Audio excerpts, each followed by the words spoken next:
Hello, hello. We'll just take a wee minute just to let everybody come in.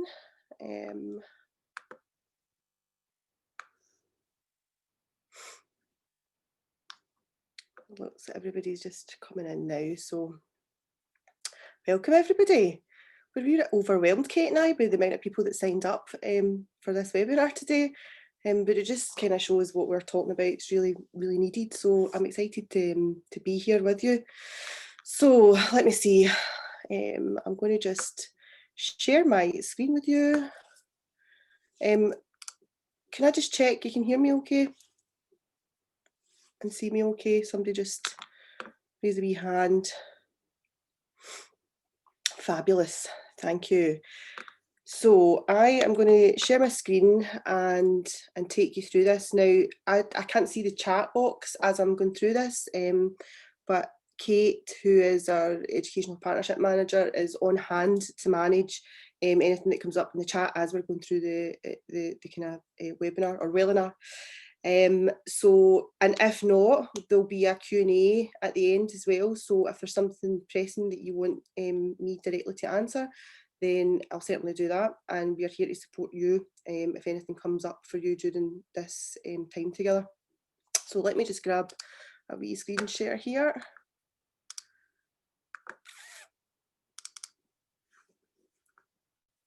And then we'll just close this down, bring this up,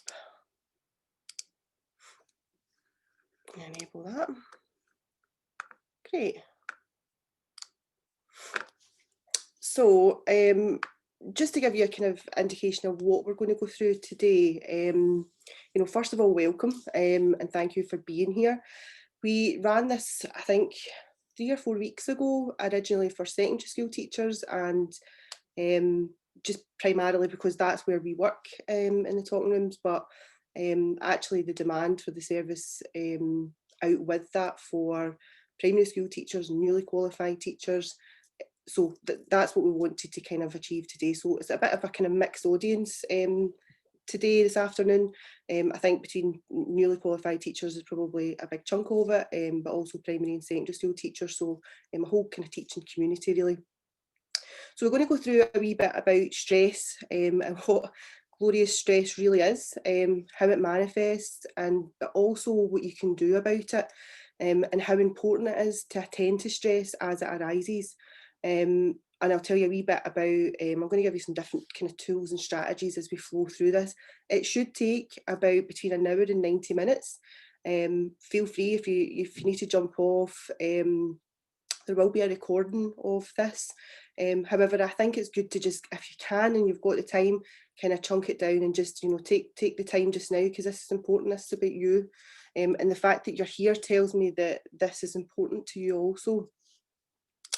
So let's jump right in. So I think most of you will have heard of this through Kate, who's our partner, our Education Partnership Manager.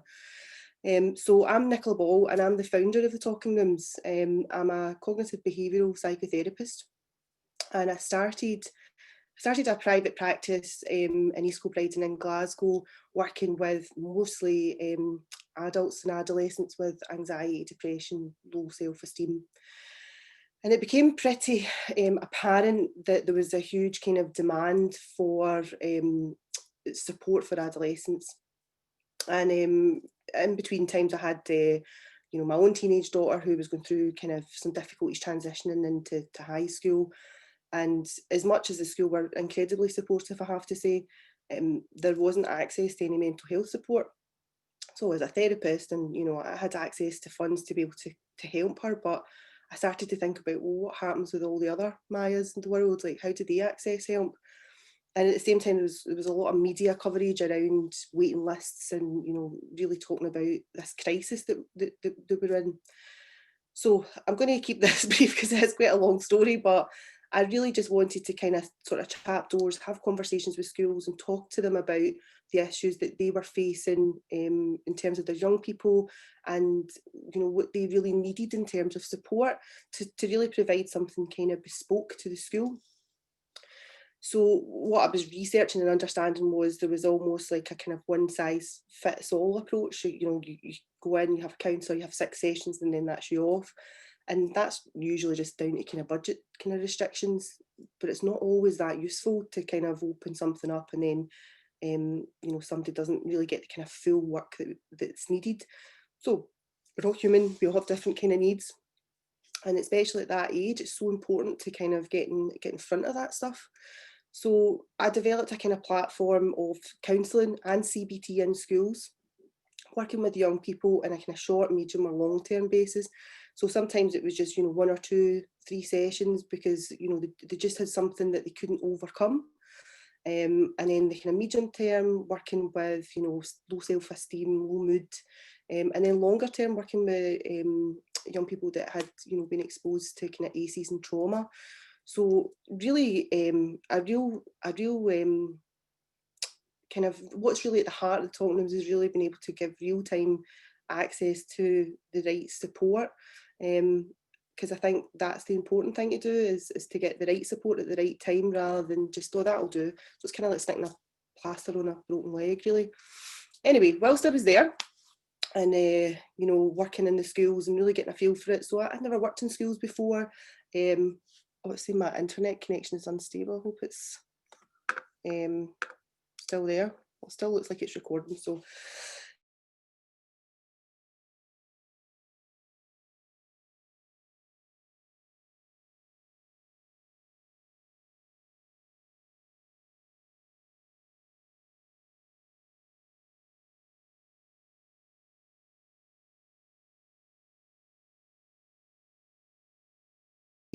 and kind of ethically to tap into what's called supervision. So it's not supervision in the kind of the sense that, like a kind of hierarchy would see it. It's somebody who has more experience than you, working with clients, that you can then bring not your client load, but how your client load is impacting you. And that was really with the conversations that I started to have with other teachers. And I was like, well, how do you handle that then? What happened when, somebody discloses something really terrible and then off you go and you have to go and teach a class? Like, I find that really difficult to kind of just be transitioning that all the time.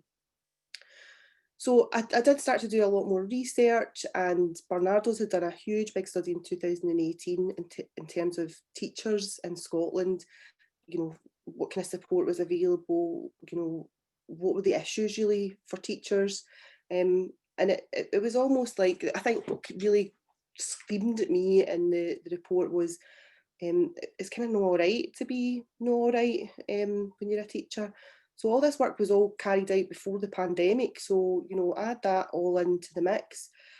I think it's all right to say that you're stressed, but when you're in an environment that's not supportive, or if the leadership's not supportive in your school. Now, I know some schools, our partners, our education partners, the leadership teams are fantastic. They are really supportive of staff. But if you don't have that support, then where do you go for that? So I'm going to talk to that in a wee bit more detail in terms of what you can do. But that's kind of the journey that the Talk Trips has been on, and we've only really been established for a couple of years.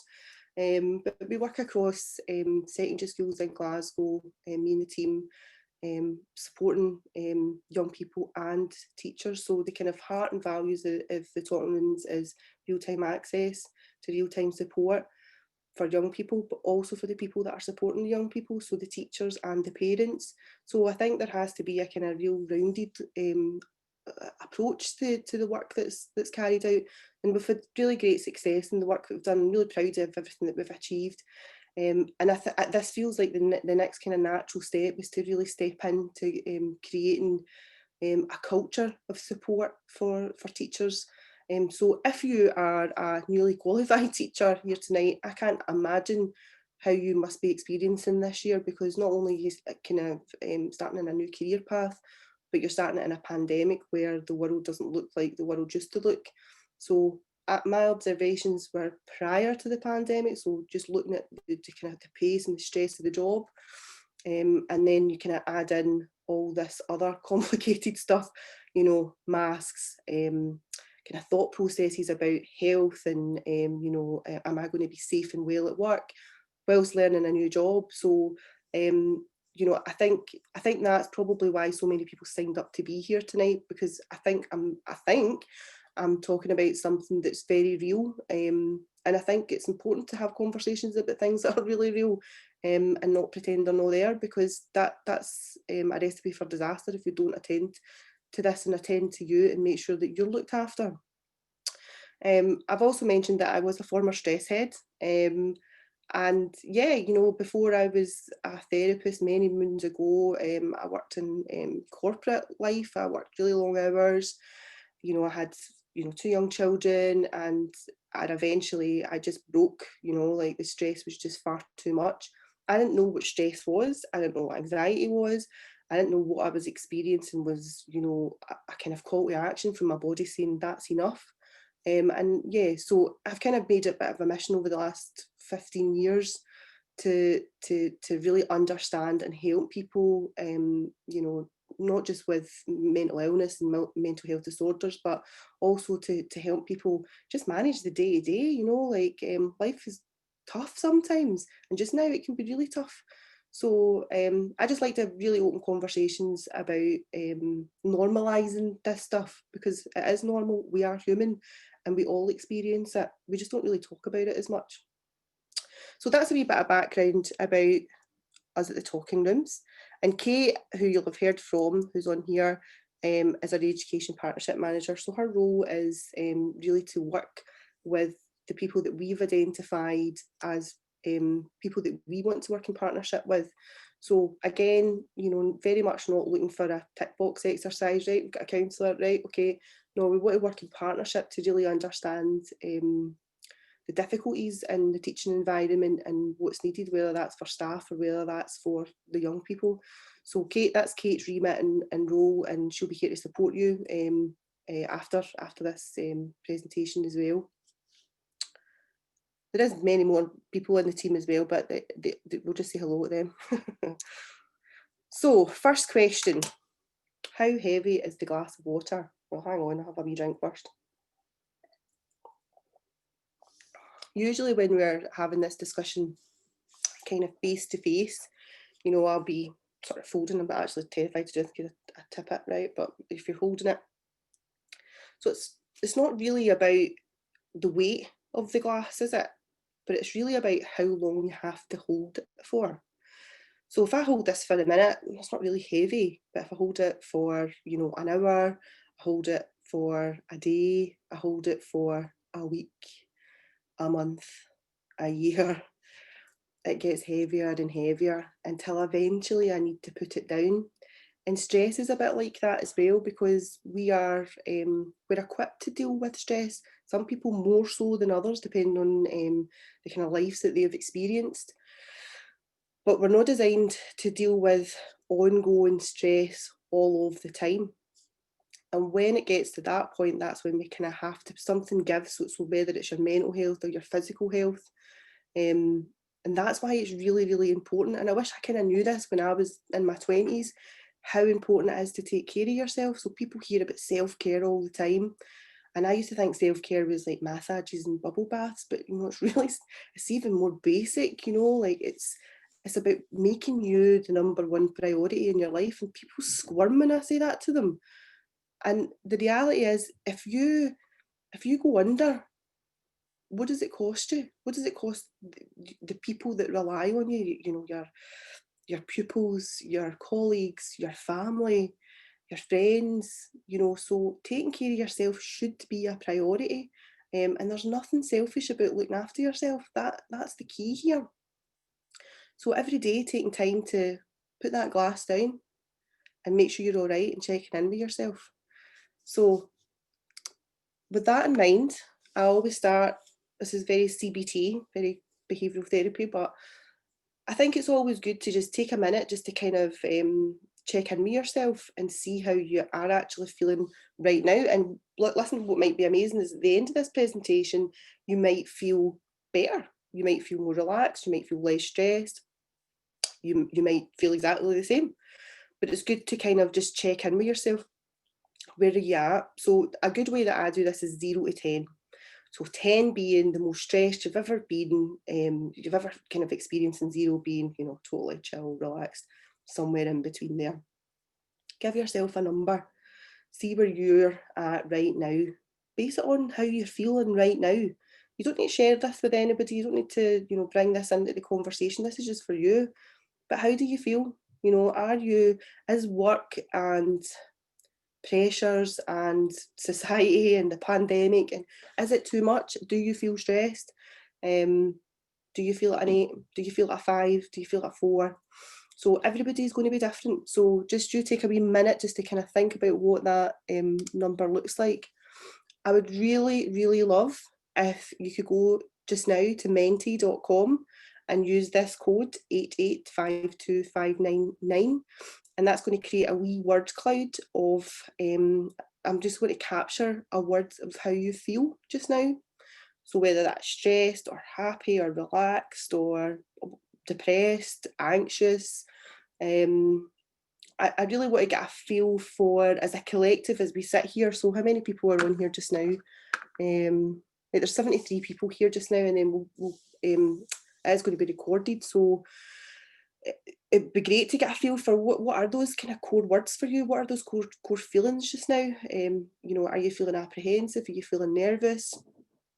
And share that with me. So if you jump onto menti.com, use that code. Kate, if you take a wee note of that code and pop it in the chat as well, just in case anybody forgets it, and then we'll create this wee word cloud, and hopefully by the end I'll be able to share that word cloud with you, and just to get a sense of where people are at. So again, it's obviously anonymous, it's just a word cloud, and it doesn't tack back to you, but it'll give me a good sense of where you guys are at. So, okay, let's go on to what actually stress is. It's essentially really a kind of, when I was talking about that glass, holding the glass of water, it really is about that. It's about feeling overwhelmed and unable to cope as a result of the pressures that are unmanageable. So if you think back to maybe this time last year, it's maybe slightly less relevant if you're just newly qualified, but you probably were experiencing what you would class to be your regular levels of stress, but kind of maybe being used to working at that kind of pace. But then, lockdown hits, then you're working from home, then you've got blended learning, and I can't even imagine how stressful that was for you, because as a parent as well, as a therapist, everybody's life kind of changed really overnight. But that must have had an impact, because then you're having to juggle a whole bunch of other factors on the side of that as well. And then returning to school. So, I really feel like teachers are really at the front line just now, and I really sense that when I'm in schools, when I'm speaking to staff, there's a lot of worry and an uncertainty just now, and it's not around necessarily job security, which is kind of what's happening for a lot of other people in society, but it's around their safety, and and for what reasons they don't obviously want to contract COVID-19, and they're so all those safety things that you're having to carry out create a bit of stress as well. Am I doing this right? Am I checking on this? So it's a really strange time for everybody, and there's 3 things that when we talk about stress are the things to identify. So if I'm working with a client, I'll look at, what kind of stuff's going on in that client's life. So is there something new that's happening? Is there something that feels threatening? And there's something that you have little control over? What does that sound like? Yeah, that sounds like COVID-19, doesn't it? So I guess what I'm trying to kind of stress is that this is a normal physiological reaction to what is happening in the world just now. But what I want you to know is the importance of taking care of that stress. So there is a lot of uncertainty, and there is very little that you can do to control what's happening. But the bits that you can do, that you're all well informed in, you're doing, kind of hand washing, taking care of yourself. But what happens when you are stressed is it kicks in your fight or flight response, which is kind of part of your amygdala in your brain. And that is your survival mechanisms, right? So think about when everything started to kind of, at the beginning of the pandemic, when people started panic buying, and that was survival. People were in survival mode. So as much as the toilet paper purchasers were really annoying, I did look around with it in a lot of wonder, like, 'cause I'm like, these people are terrified, they're really genuinely frightened. And that fear pumps cortisol into your bloodstream, right? So that's a stress hormone. And so if you've ever had, like a fright or something like that, and your heart starts beating, that's cortisol and adrenaline. But when cortisol is left unmanned, so if we don't manage to bring the stress levels down and we've got cortisol continuously pumping through our bloodstream, what happens is that we get sick. The body cannot rest and recover. So even when you go to sleep, your body's still in a state of stress and it's not able to repair itself on a cellular level. So it's really important that the rest and repair is kicked in and that cortisol level can come down. Those stress hormones are really crucial for survival when you need it. But day to day, I mean, this is what, 8 months or something, I think we've been experiencing this. So, and I don't know where you were prior to this. So you might have already been feeling at the top of your kind of capacity for stress. I think the original picture that I had shared was like this owl, and it was like, this like fluffy owl at the kind of beginning of term, and then this bedraggled owl at the end of term. And when I think back to it now, when we first started having these conversations, it's kind of not all right, is it? Like that, that people we allow people to get to that kind of level of just frazzledness. So we can't change others, we can't change the external, but what we can change is our internal response to what is going on externally. So that's the good news, right? Your cortisol levels, your stress levels, you can do something about this stuff. So I'm going to just see what there's a wee bit in the chat here. I think I'm just going to let Kate just carry on with that, if that's okay. And I'll just keep coming through this presentation. So what does stress feel like? As if we don't know that. I'm sure you're very, very well aware of what stress feels like. I don't know if it's maybe a cultural thing, but either people wear stress as a badge of honour, like, oh my God, I'm so stressed out, or kind of hide from it. So they just, no, I'm fine, I know I'm totally fine, and kind of find other unhealthy ways to kind of release their stress. But there is no shame in what you experience. It's a physiological reaction to an external stimulus, right? So something that's happening on the outside kickstarts this amygdala, kickstarts your fight and flight, releases all these hormones these stress hormones into your bloodstream, and then your body starts reacting because it's in survival mode. So it's trying to do the right thing. It's trying to tell you that it needs to get out or get away from this situation, or it needs to fight. So that's probably why you seem like people in the supermarkets like getting really irate with each other when in the beginning of all this. Probably what you feel and experience in school as well. What I certainly feel is there's a heightened response. Young people are very stressed as well. The people, surprisingly, it's kind of flipped around in terms of clients, in terms of our young people. So the young people who we were seeing previously sort of were thriving actually during lockdown, but the young people who were never previously clients, the impact of missing school and having that kind of structure is really has really hit them quite hard as well. So you've got these two systems going on, right? You've got a stress system known as your sympathetic nervous system. This is to do with your autonomic nervous system. So you get two different systems operating from there. And you've got your parasympathetic system. So see, for the sake of my brain, we're going to call them the stressed system and the relaxed system.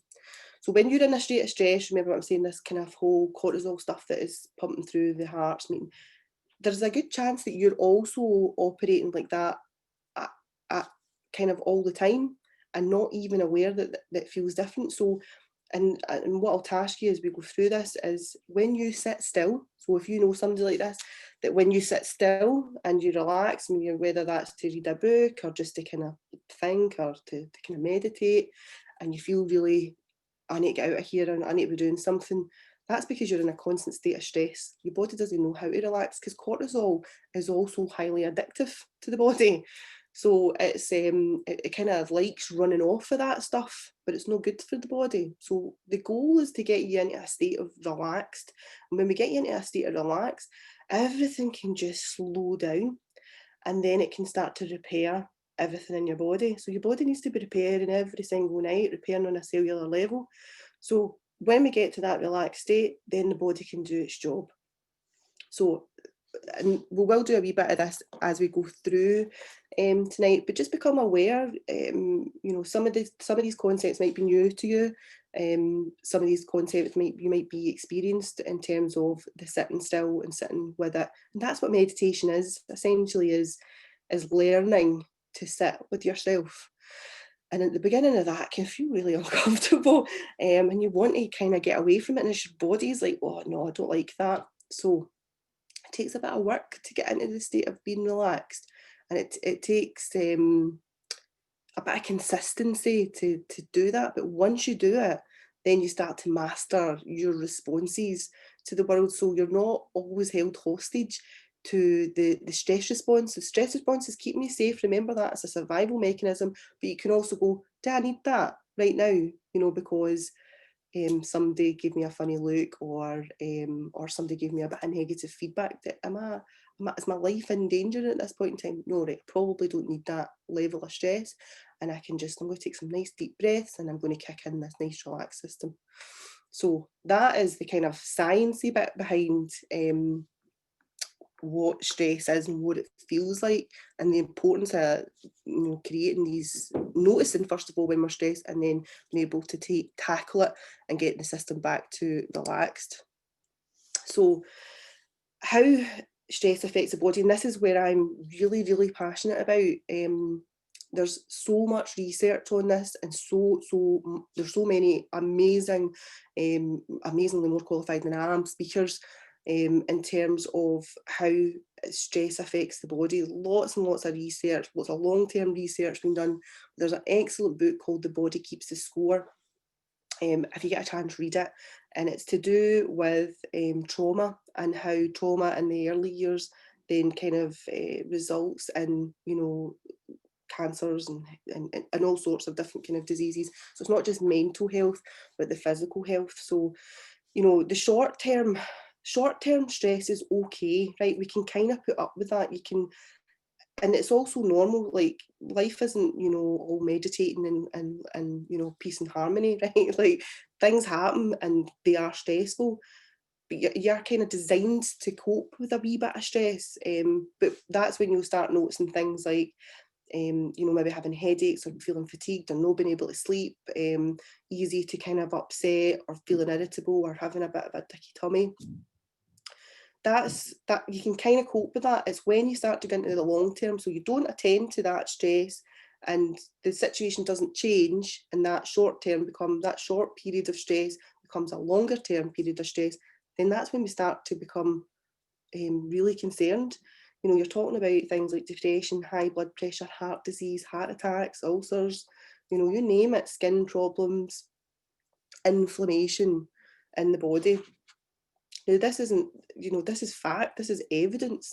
So I think that's why it's so important to me, because a lot of the times people don't connect what is happening, that external stuff, how they internalize it, and then what that then has a kind of knock-on effect on their body. That's why it's so important, because you guys as teachers, you're serving a lot of people. A lot of people are relying on you. So whether you've got a family of your own, your friends, you've got your colleagues, you've got the young people that you serve every day, that's a huge amount of people. So you being healthy and well and taking care of yourself and managing your stress, I don't think there's anything more important. Honestly, I really don't. And I know it would be amazing if we could get kind of leadership teams to buy into really supporting their staff. And I'm going to keep chatting that door and keep working on that. But what I would say is, in the interim, then for you, take the agency to take care of that as well, and do what's all right, what's good for you to manage your stress levels.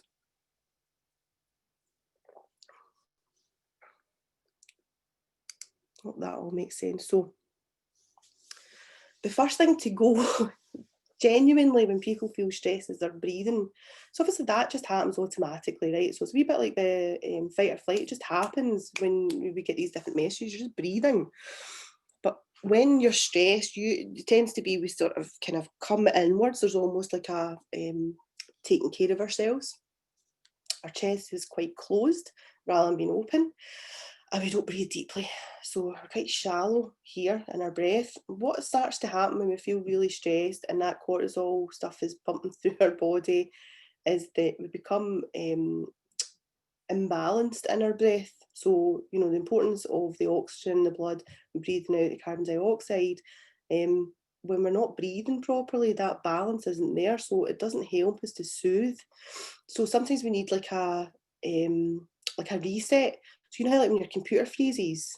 So think about it like that. You know, what do? You switch it off and you switch it back on again. So that's what kind of breathing does. It's just changing the breath work. So there's tons and tons of different ways of doing this. So I've tried to think about things that are really adaptable. So if you're in a class environment, or you know, in school, or something that you can do where you won't feel like a total weirdo because you're having to go and lie on the floor and breathe into a paper bag, but just really being able to kind of just take a moment and just breathe. So the kind of, there's a couple of different breathing techniques. The first one is if you're in a class and you're teaching and you start to feel this is a really easy one to do. So we call this balloon breathing. It's a great thing to do with your young people as well. So you're kind of hand on the belly, and when you're breathing in, you're pushing your belly out as if you're blowing up a balloon, and then you're breathing it out through the mouth, and you're breathing out really slowly. So it's like you're letting the air out of the balloon, and so you're deflating the balloon and then inflating the balloon and deflating the balloon. So you're really taking your time on the out breath of that breath. So breathing in and breathing out. Breathing in, bring that big belly up, and then breathing out. Breathing in, breathing out. Might start to notice that you might feel a wee bit tingly. Your face might feel a wee bit tingly. Sometimes you can feel a wee bit dizzy. So you're just resetting the breath, and even just in those 3 breaths, I can already start to feel my soothe system kicking in. So breathing is really, really important, and even if it's just, you know, kind of a reset in the morning and a reset in the evening, just to kind of take a minute, 5 minutes. If you've got 5 minutes, that would be great. Take 5 minutes. And this is a wee technique that I use. I'm not going to do it for the full 5 minutes, but for you, I would invite you to do this, and it's breathing for 6, holding for 6, and breathing out for 6, and then you just repeat that. So repeat it for as long as you possibly can. So the way I do it, and I'll count you in through this, is so I'm breathing in, 2, 3, 4, 5, 6, hold, 2, 3, 4, 5, 6, out, 2, 3, 4, 5, 6, in, 2, 3, 4, 5, 6, hold, 2, 3, 4, 5, 6, out, 2, 3, 4, 5, 6. And just continue that till you start to feel yourself becoming more relaxed. If you look on YouTube, there's guided breathing techniques. If you're part of the Wellbeing Collective, which is a digital health platform as part of the talking rooms that we give all our current clients access to, that's pupils, staff and parents. There's breathing exercises on there. But if you look on YouTube, we can get a 5-minute breathing.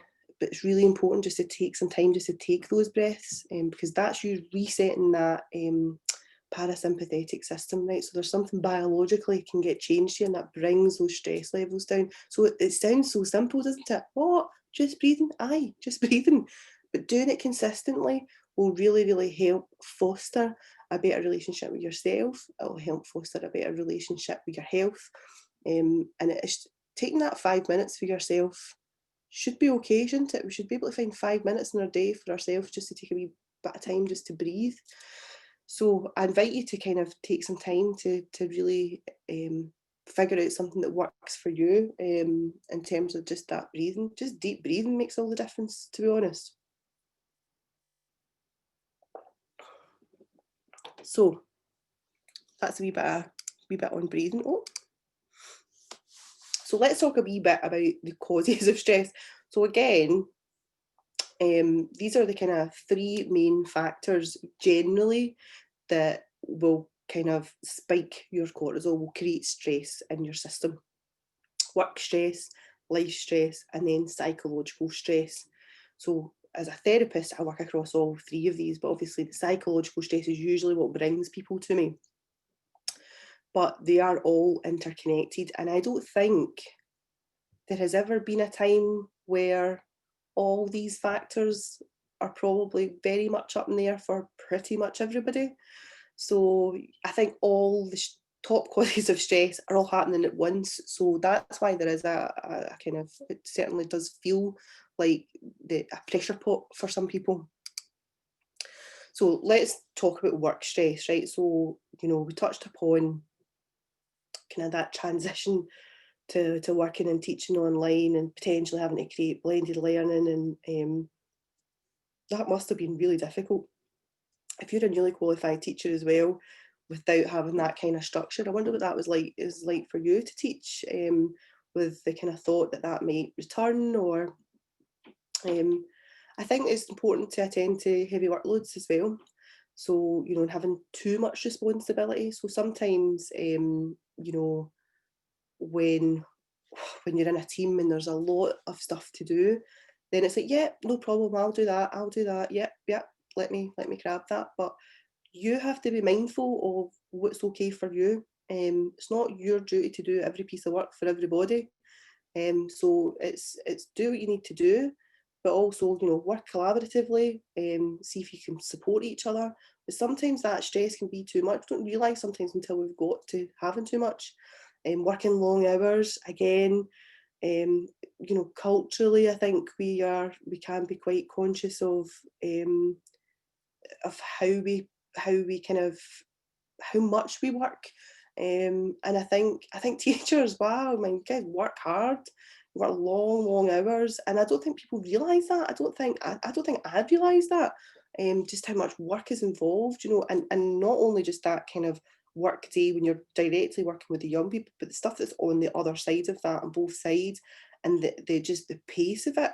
I mean, there's never a cup of coffee or a cup of tea finished, you know, in a day. I've been in schools, which is a real shame. And there can be lots of different other things happening in work. Maybe you know, you don't like or get along with your manager, or maybe you're facing some sort of difficulties and challenges with colleagues. But you've got a really difficult person in your class, or people in your class. I mean, they reckon that if 1 in 10 children or young people, sorry, are experiencing mental health disorders. So 1 in 4 adults is what we work with, but in kind of adolescence, it's 1 in 10. So you could potentially have 3 young people in any given class, all kicking off for various different reasons. So that creates stress in itself as well, and being able to manage that whilst teaching and trying to achieve the goals that you're measured by in terms of attainment.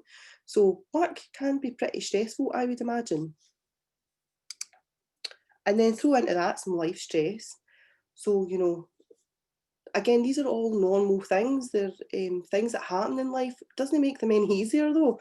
You know, losing people, losing a loved one, particularly over this time where what we call endings are really important. So being able to, you know, attend to a funeral and really kind of celebrate end of life, and that person. And that, a lot of people have not been able to do that. So that sits heavy with a lot of people.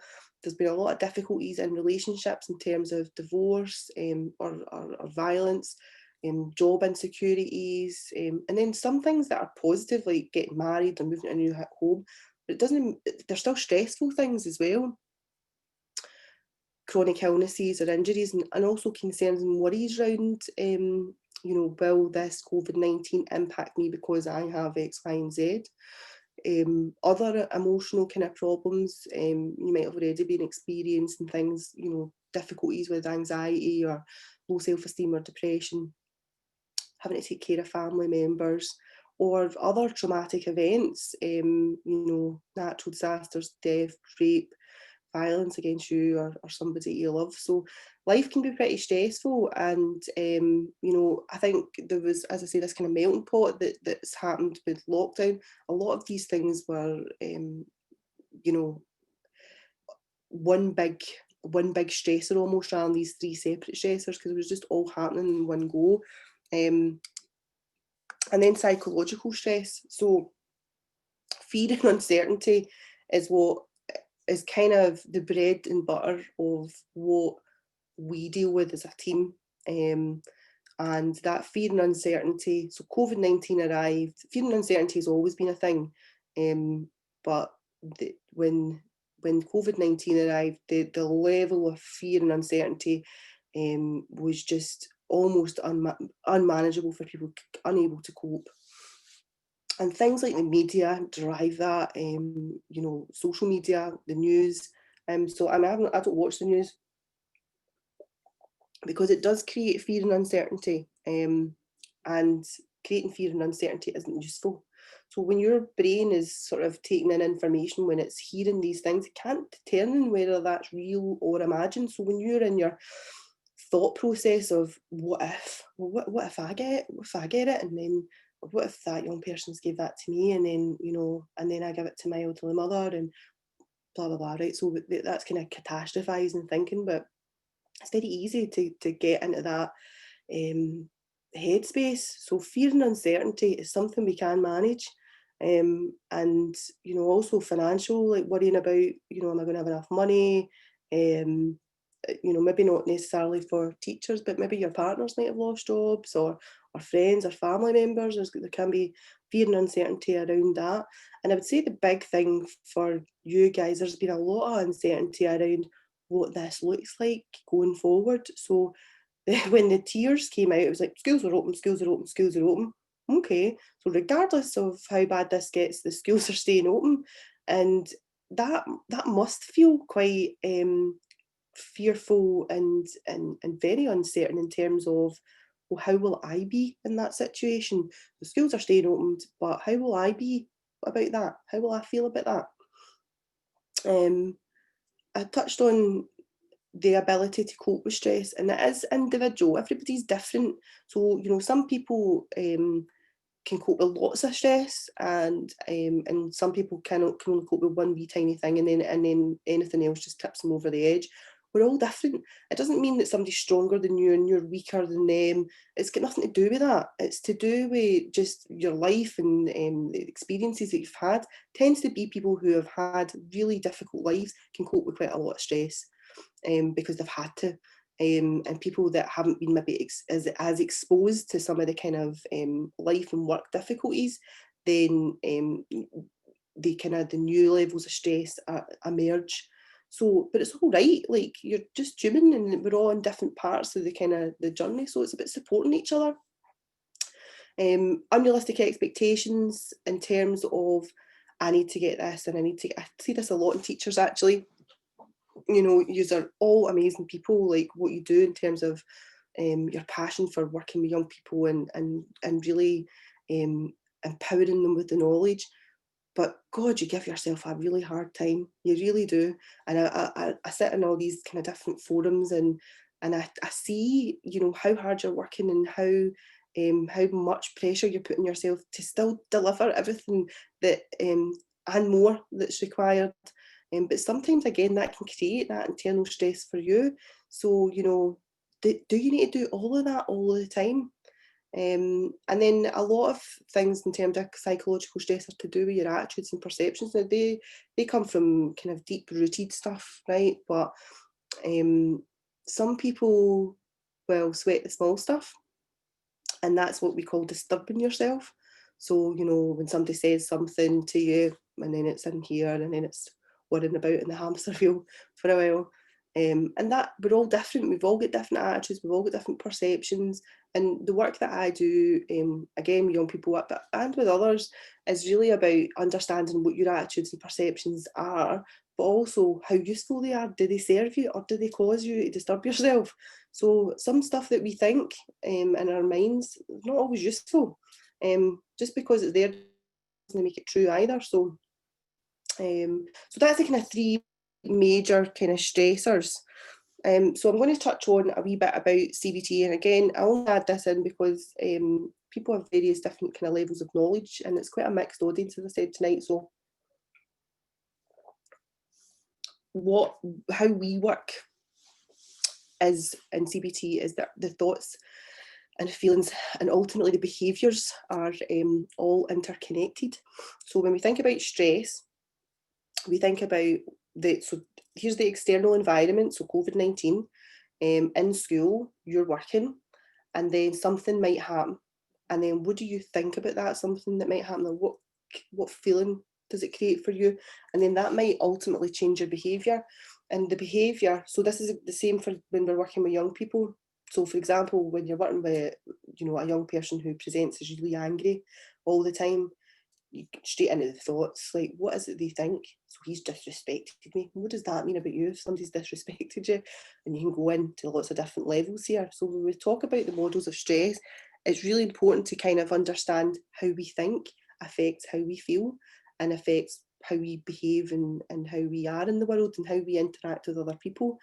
So becoming aware of your thoughts is really important. And then again, as I said, they're not always useful. So when we think about thoughts, so on average, you have 70,000 thoughts a day. Now, out of those 70,000 thoughts a day, 90% of those thoughts will be the same thought you had yesterday. So you're kind of thinking the same stuff over and over and over again. And then if the thoughts are creating like a negative or an uncomfortable feeling, so it's making you feel anxious or it's making you feel sad, then you might do something different. So depending on what it is, I'm going to go through and give you a couple of examples. So it's really important. The thoughts are 70,000 thoughts a day. You're thinking kind of same thoughts most of the time. And you'll have different thinking styles, which I'm going to touch on. But not everything you think is true. So a lot of your thinking is to do with your pre-programming. So by the time you get to the age of 35, you're pretty much wired. But you can do something about it, don't worry. But it's a wee bit harder because it's all kind of happening in your subconscious mind. And you're not aware of what is going on. That's just your programming. But when you start to do the work and become aware of the thoughts, then you can start to really challenge some of the stuff that comes up for you that might be creating stress for you in your life. So if you think about a situation for you as teachers, perhaps, this is just an example, right, because people will go in all different directions with this, but, being criticised at work, right, so whether that's a young person or a peer, a colleague, or somebody more senior to you, how we react usually depends on who it's coming from. And that might trigger thoughts, like things that start going through your head, like you're no good enough. And then what does that leave you with? So, kind of physical reactions like maybe not feeling like you want to eat, maybe feeling tired and a bit despondent. And then the emotional side of that is like maybe feeling worthless, feeling anxious.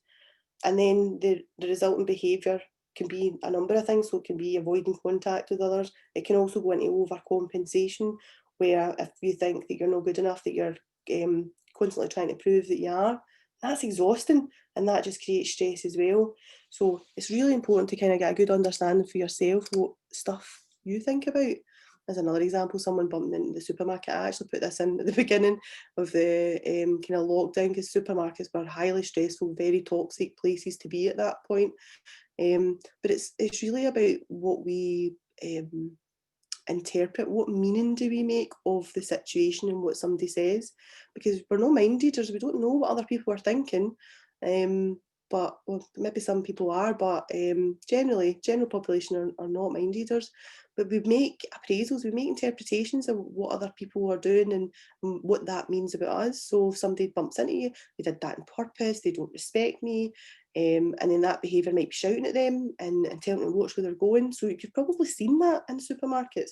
So that is just that kind of quick appraisal of what is going on in that situation. But sometimes somebody just bumps into you, it's just an accident. It doesn't need to warrant that. That is disturbing yourself. So understanding your thoughts are really, really important.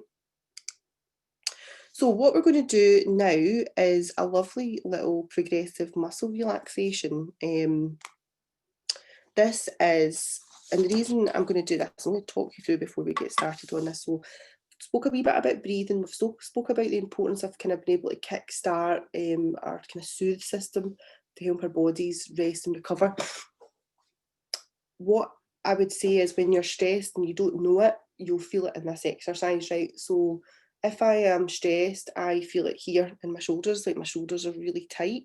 And I'll sometimes feel it in my head, like I've got a tension kind of headache here. Everybody's different again in terms of how they experience their kind of body stress. So this is a really good check-in for you. It just takes, it'll take us 5 minutes, but again, tons of these stuff on YouTube, just to kind of guide you through it, and on the Wellbeing Collective as well. But it's a really nice 5 minutes to just check in with yourself, but really feel where you're carrying, if you're carrying stress in your body, to feel where you might be carrying that. Now, it's not unusual to feel, if you've never meditated before, so as we go through this, you might feel a bit silly, you might feel like laughing, you might just be like, oh, I'm going to make a cup of tea. That's up to you, right? That's fine. It's going to take 5 minutes. What have you got to lose, right? So let's take that 5 minutes for you, and really just see if we can get you feeling a wee bit more relaxed.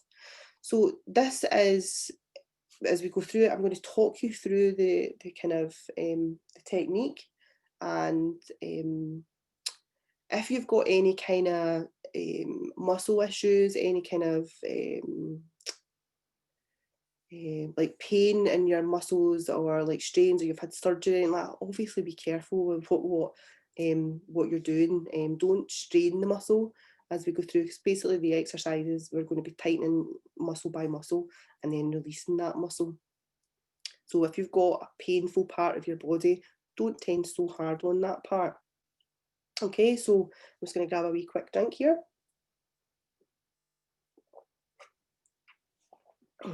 So get yourself comfy. Either you can lie down if you're not already. I don't know if some people are probably still in school, but you want to sit down, get yourself into a comfortable position. Now, if you feel okay, close your eyes. If you don't feel okay, close your eyes, don't feel safe closing your eyes, just find a spot on the ground just to look down at the ground as we do this. Get yourself comfy, and we're going to take a nice deep breath in and out. And another deep breath in and out. And just notice in that breath the air filling your lungs. Take another deep breath in and hold it and breathe out. Another breath in and hold it and out. And just notice the tension leave your body. Take in another deep breath and hold it.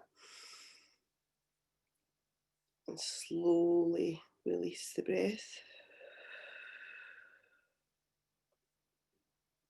Take in another deep breath in.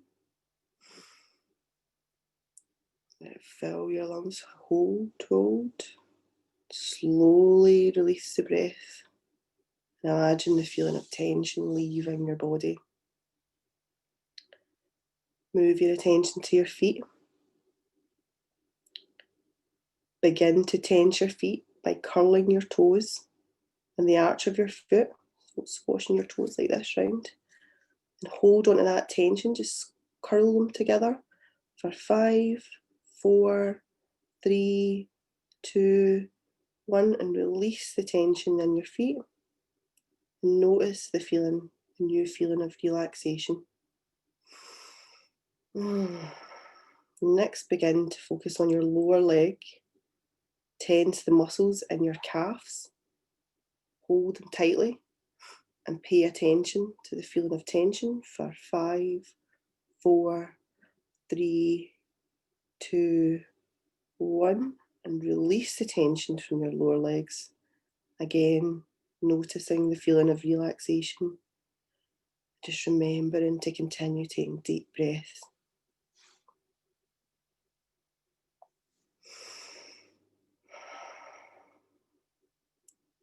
Next, tense the muscles of your upper leg and pelvis. You can do this by tightly squeezing your thighs together. Make sure you feel the tenseness without going to the point of strain.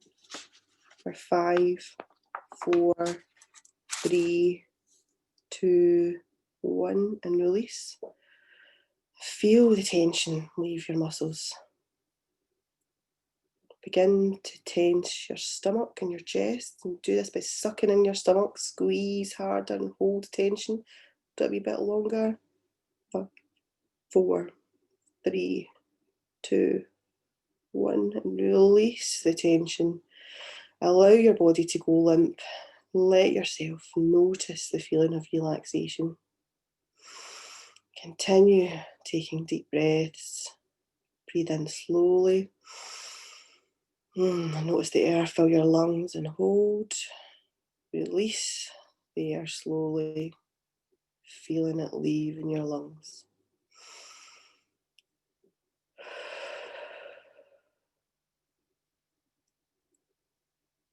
Next, tense the muscles on your back. We're bringing your shoulders together behind you and hold them tightly. And tense them as hard as you can without straining. And keep holding for 5, 4, 3, 2, 1, and just release the tension from your back. Feel the tension slowly leaving your body and a new feeling of relaxation. Notice how different your body feels when you allow it to relax.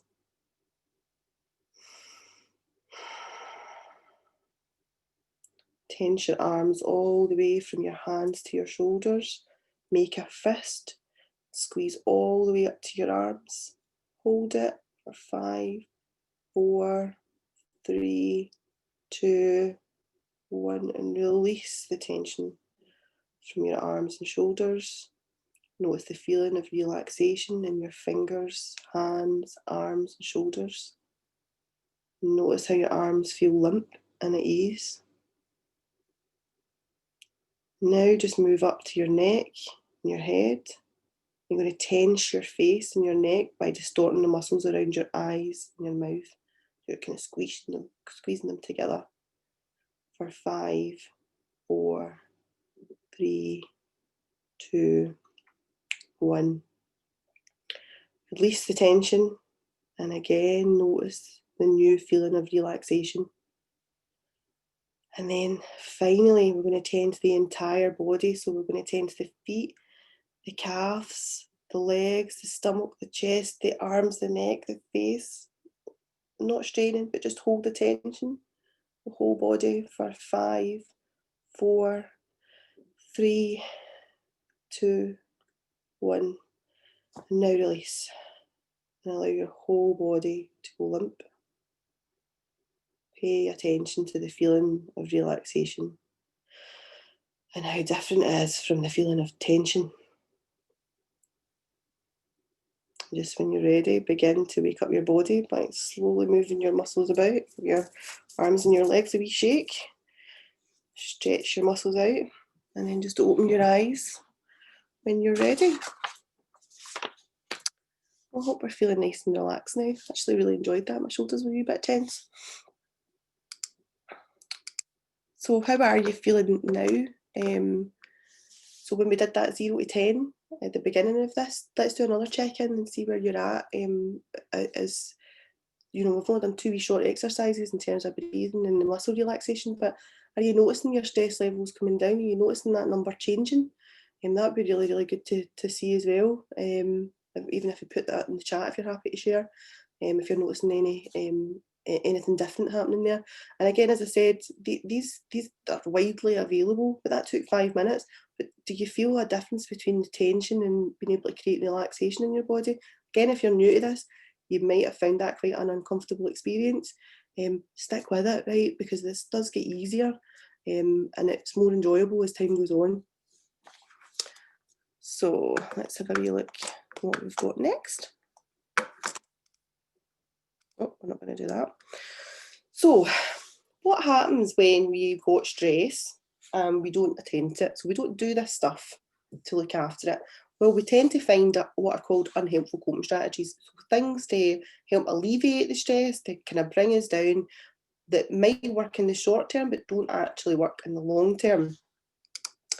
So, excuse me, what are these unhelpful coping strategies? So avoidance of problems is one of them. So kind of the big, I always think of it like a kind of big rug that people sweep their problems under. I think it becomes like this big mountain with a rug over it. Avoiding it doesn't make it go away, so it needs to be attended to. Whatever it's creating the stress. Denying that it's there again, when you're starting to feel something, it's a call to action and your body's asking you to do something. Substance misuse, so whether that's kind of alcohol, drugs, rumination, so I call that coulda, woulda, shoulda, so thinking about the past a lot. Overthinking, self-criticism, again, I see this an awful lot. People are really hard on themselves, and it does affect people's self-esteem over time. When you talk to yourself in a really kind of negative way and you give yourself a really hard time all the time, it really takes its toll on your well-being and your ability to function. Self-mutilation, which you see a lot with young people as well, so not unable to cope with the big emotions that come up with them. Ignoring or bottling up feelings, taking sedatives, taking stimulants, working too much, overeating. So that's just a kind of, a kind of flavour of some of the unhelpful coping strategies. And listen, I was a great, I used to be a really heavy smoker, and that's how I coped with my stress. Until I realised that actually that was probably creating, because that's going to create ill health as well. So it was a short-term fix, but it was going to create a longer-term problem. So if this feels familiar to you, then it's time to do something about it. And if it's not, then it's just about kind of being aware when you might slip into those kind of unhealthy coping strategies. So what are healthy coping strategies? So as I was banging on at the beginning, like, it's not selfish, right? This is important. Looking after yourself, you have to be your number one priority. You can't pour from an empty cup. So we've talked about breathing, did a wee bit of meditation there, relaxation.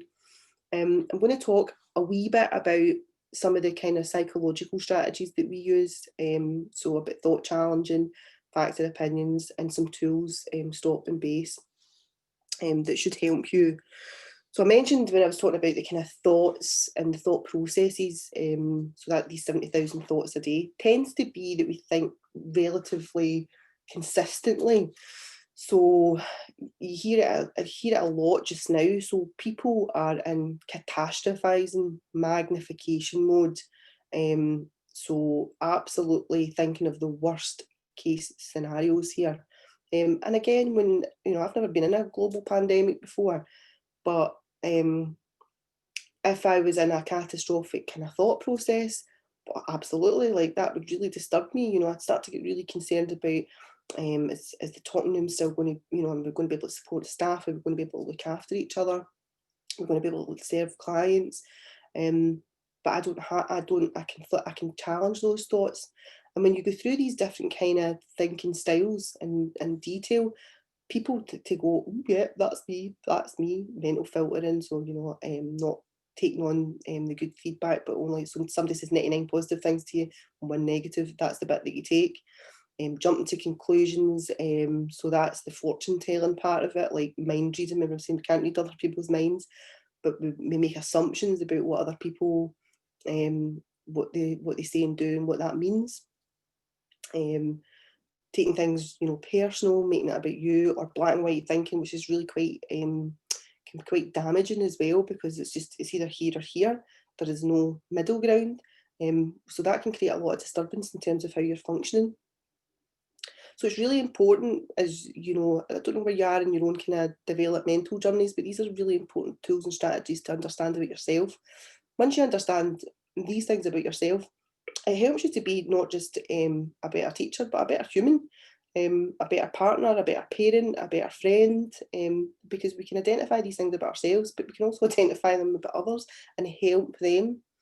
So understanding your thinking styles is a great tool to kind of understand how you are. And they come from different rules that we've kind of learned as we're growing up as well. So everybody's is slightly different in terms of your beliefs, your values, these rules and coping strategies and thinking styles. But they're, generally you can kind of identify with most something that's on here. So to kind of just illustrate the point,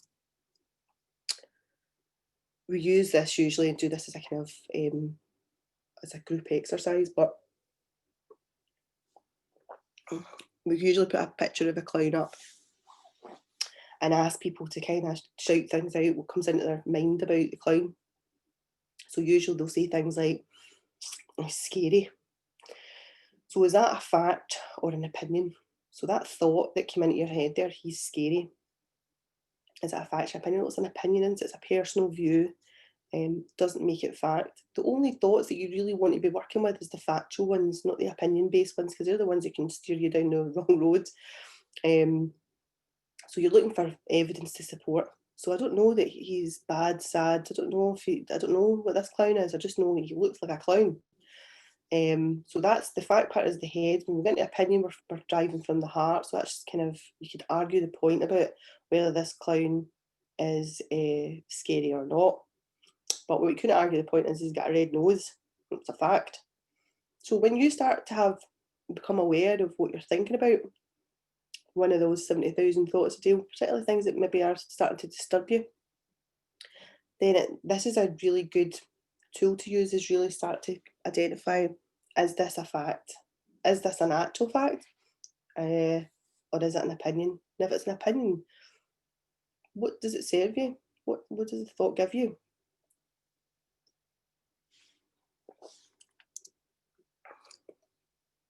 And this is a kind of, I guess, a really important thing that we kind of teach young people as well.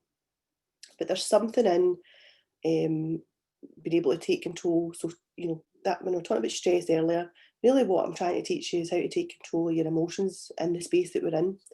And this guy, Viktor Frankl, is a really famous kind of psychiatrist. Between stimulus and response, there is a space.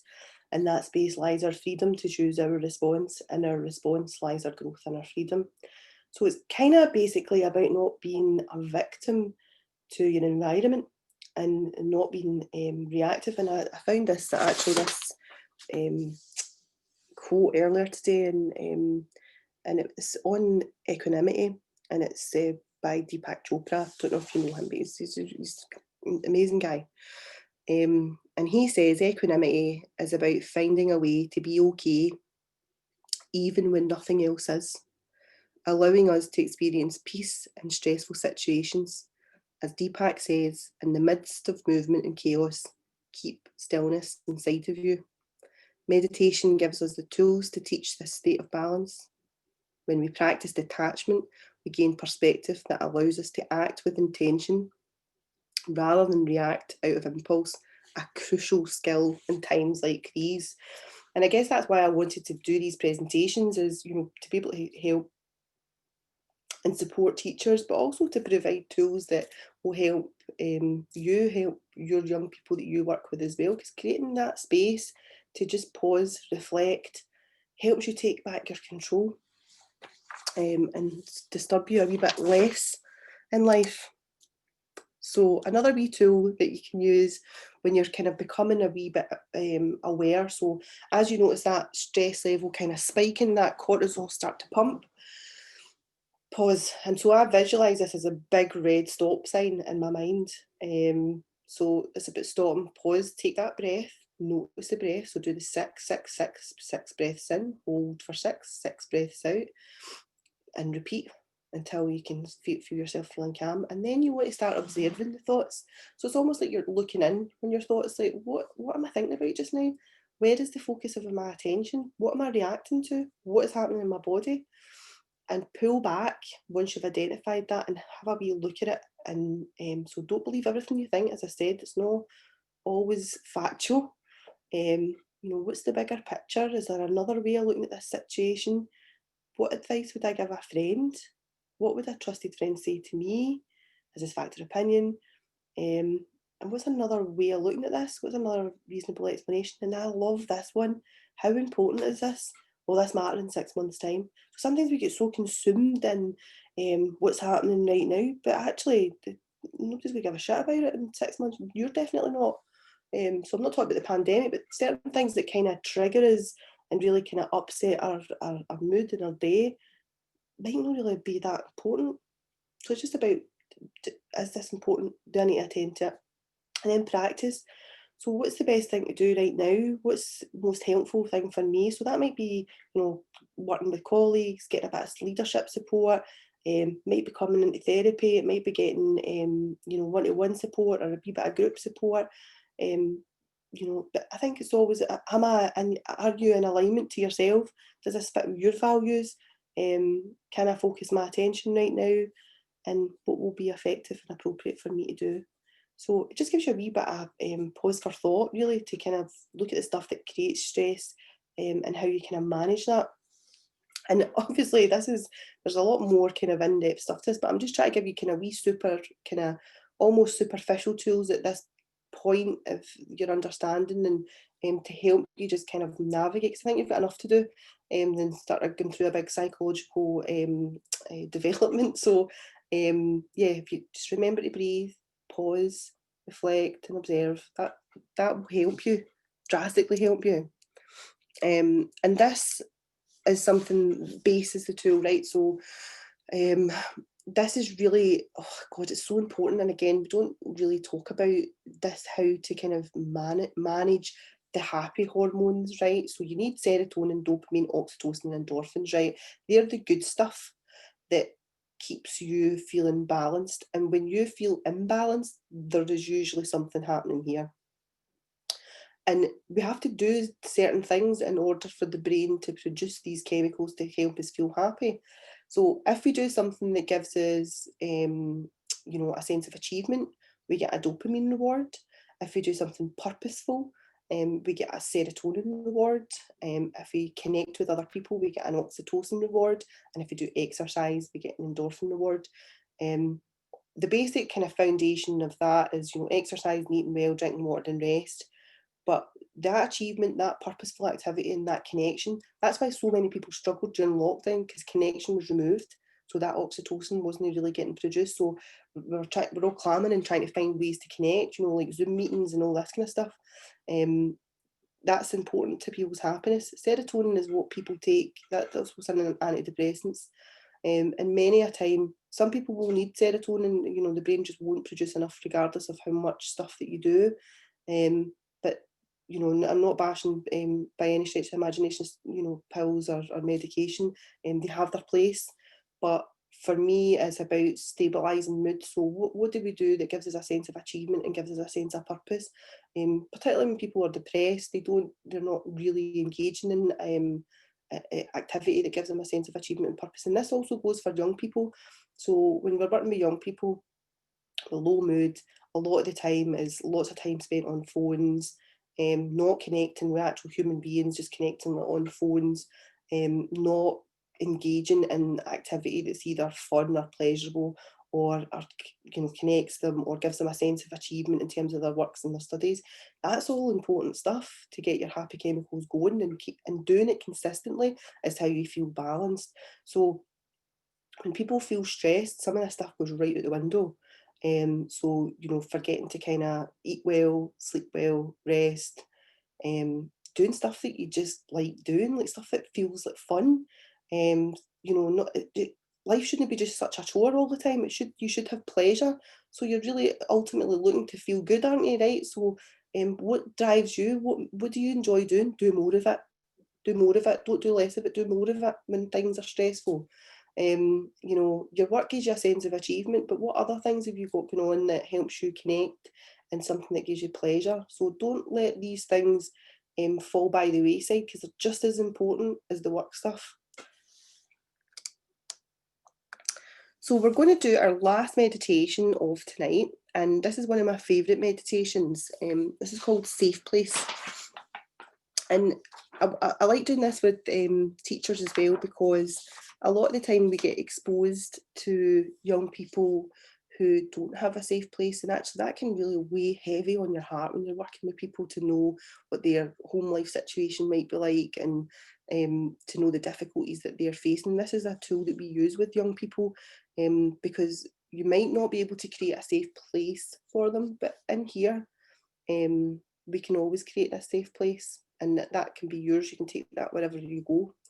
Your mind doesn't know the difference between what's real and what's imagined, right? So that's why when you kind of sit in your catastrophising mode, thinking about worst case scenarios, that the body reacts in stress and threat.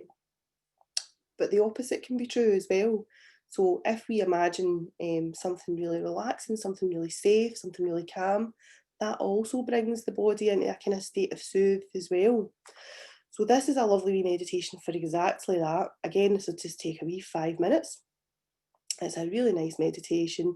And again, if you want to get yourself into a comfortable position, and if you don't feel comfortable closing your eyes, just finding a spot to kind of look at on the floor. And this is a visualization exercise. So we're going to use the mind's eye to create and engage all your senses.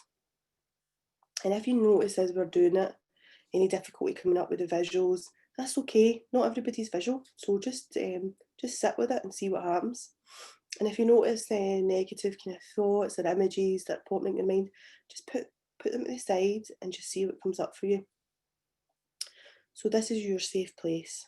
So get comfortable in your chair. I'm going to take another couple of breaths in and out. Another breath in. And if you haven't already, I invite you to close your eyes. Just become aware of any tension in your body. And your out breath, just let that tension go.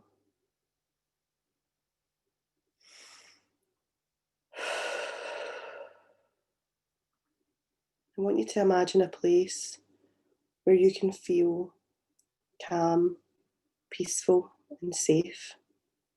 Maybe a place you've been to before, or somewhere you've dreamed about going to, somewhere you've seen a picture of, or just a peaceful place you can create in your mind's eye.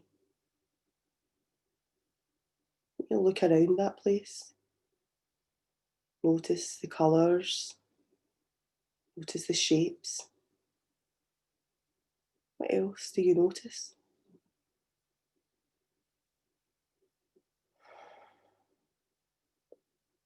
Notice the sounds that are around you in this place that is calm, peaceful, and safe. Are there sounds, or is it silent? Notice the sounds far away and those nearer to you, those that are more noticeable and those that are more subtle.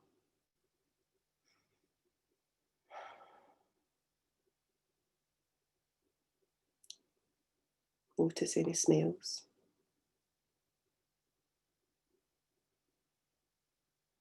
Bring your attention in this place where you feel calm, peaceful, and safe.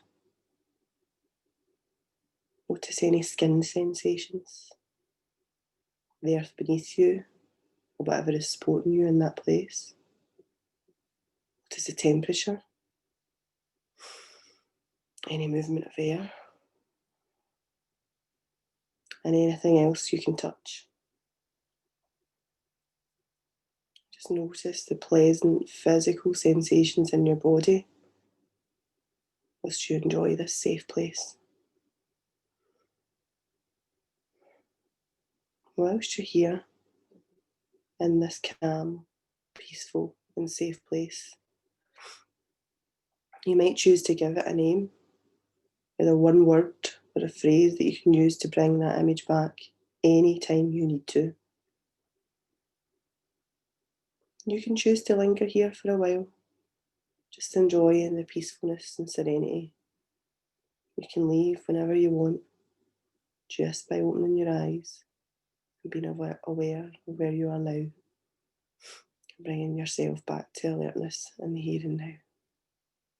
This place is yours and you can visit anytime.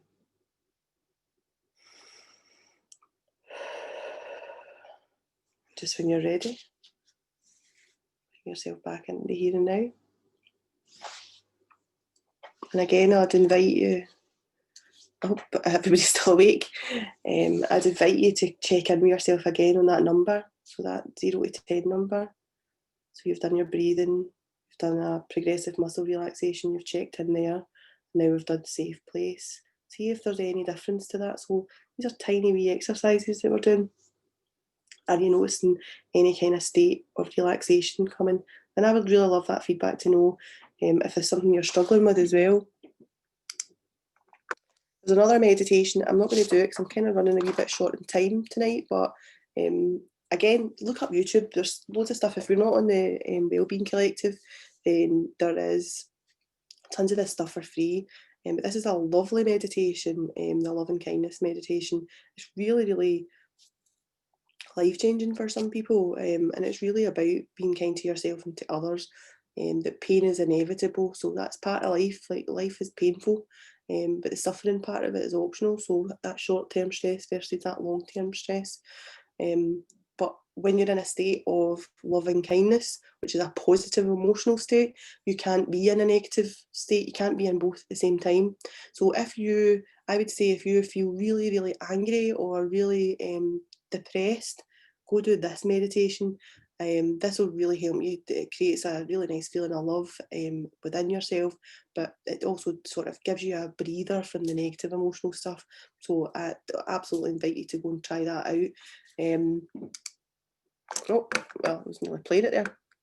So, as I say, if you rate your stress for the last time for today in terms of 0 to 10, where are you at? If you're getting your stress levels have came down. So let's kind of summarise. And listen, thank you first of all for hanging in there. If you're still there, I've no idea if anybody's still here. But thank you for your time. Time is precious, and the fact that you've gave me your time today is I absolutely appreciate that. And I think the curiosity and the amount of people that signed up really feels like I'm on the right path for this. So anything that you want to kind of add that you would get value from, what you've liked, what you didn't like, any kind of feedback's all growth for me as well. So I welcome that. But for you managing your stress, right, what are your options, right? So you can stay as you are. Maybe actually what you've kind of come to the conclusion from today is actually I'm doing all right. I don't actually feel stressed. Great. But at least you kind of know this stuff. You might be able to help another person with it if you kind of notice that in somebody else, or it might serve you in the future. Add in more self-care strategies, so the kind of breathing, just taking that 5, 10, 15 minutes for yourself. It doesn't need to be going lying in a dark room and meditating for an hour. Just take something for yourself. Also joining the Mental Wellbeing Collective and the community. So there is an opportunity to join that. There's a few courses on there, meditation, stuff like that on the Talking Rooms website. Or learning more about being accountable for your well-being. So the Bernardo study, which is available or online, you can Google it. That's a huge big piece of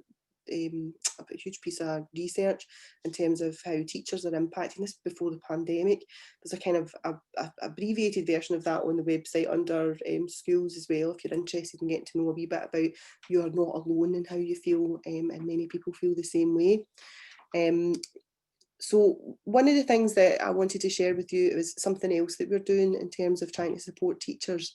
So, BYOB, Bring Your Own Bother, is essentially a confidential initiative to help and support teaching professionals. It's an online support, one-to-one, very much like this kind of forum that would be on Zoom, but you work with a CBT therapist and you work up through the stuff that's impacting you in your job. So whether you're a newly qualified teacher or a primary school teacher or a secondary school teacher, we're all different, right? So some stuff bothers us more than others, and stuff gets us stuck and we can't get past it. That creates that kind of hamster wheel effect that then starts impacting on the stress levels. So the hashtag don't bottle up, because we don't want to end up impacting our health. And this is what our initiative is. So if you're interested in that, there will be more information coming out on that. And we are kind of really encouraging schools to support staff in that way. But listen, it's always the usual kind of budget kind of difficulties. So if it's something that means something to you, it also takes it out of the school environment. So it's completely confidential. You don't have to kind of have any concerns or worries about that impacting potentially your career. I suppose that was one of the big things that came out in the research, was kind of opening up about feeling stressed and unable to cope or feeling overwhelmed was potentially viewed as a negative, and could have an impact on kind of your career progression, which absolutely shouldn't. So if you take that up on yourself, then sometimes that might be more useful for you. We do facilitated groups, but we've kind of at max capacity for that at the moment. So it's just a kind of one-to-one monthly bring your own bother. So if you're interested in that, email myself or Kate, and we'll give you some more information on that. And again, I think I spoke about it a wee bit in the beginning. Absolutely no sales pitch, but this is what we do. Counselling and CBT in schools for 11 plus. We do family and crisis interventions. We look at if there is attendance issues that are related to kind of mental health issues, so perhaps anxiety, to work online or on the phone with that young person to get them into school and get them into a state of soothe so that they can, achieve in school.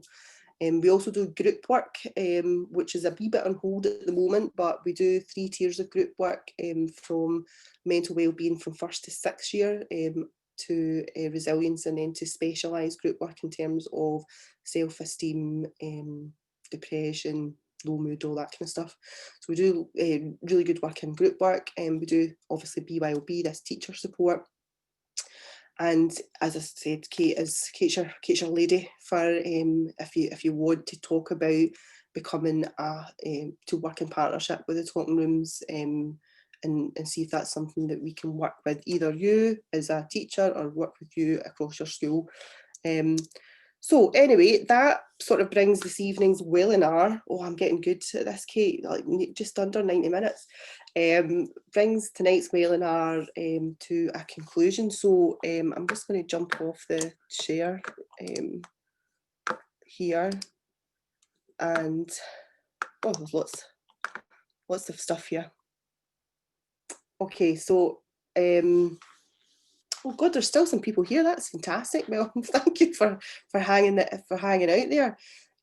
So if there's anything that you want to know that's not been addressed, or I'm just having a wee look at the kind of the chat. So it's not, if you want to speak directly to myself or Kate about anything that might have came up for you, anything challenging, anything you want to know a wee bit more, just drop us an email, and we'll do what we can from there, if that's okay. So there's people saying in the chat that their levels are coming down, which is good. If your mind feels a wee bit wired, keep doing this stuff, because that will help soothe the mind. If you're overwhelmed by thoughts, a really fantastic tool to use is journaling. So getting the thoughts out of the hamster wheel of your mind, and just writing down what you're experiencing just as a place to start can really help soothe the mind, because your brain is programmed to try and problem solve all the time. It's always looking for solutions, but there isn't always solutions to everything. We can't control every kind of element. So sometimes just getting a bit of paper and really just writing from your heart, like nobody's ever going to read it, so just write it out to get it out of there. So there's a wee Q&A button here, so if there is any questions, if anybody wants me to answer, or anything that you want me to think about, if you want to talk to me and connect with me directly, you've got Kate's email, kate@thetalkingrooms.com. If you want to talk to me directly, I might be a wee bit slower at responding. Kate's definitely more on the ball, but I will do my best to get back to you. I'm Nicola@thetalkingrooms.com. I'd love any feedback about tonight. I'm really passionate about what we do at the Talking Rooms with young people and with teachers. I hope that's came across tonight. I hope tonight's been useful. And again, thank you for your time, and investing that time for yourself. That's really, really important. So thank you very much. And I think is there anything else in the Q&A? Let's see. Oh, that's great. Listen, thank you for the nice feedback. Oh, I was going to go to the Menti thing and show you that actually. Let's see, has anybody filled that in? Let's have a wee look. Let's see what that would be great to see, wouldn't it? Like in terms of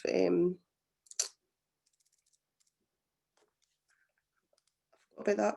Wow, right, can I share that? I'm going to just share my screen. Oh, did I cut these off? Hang on, sorry. I hadn't used this before, so share screen.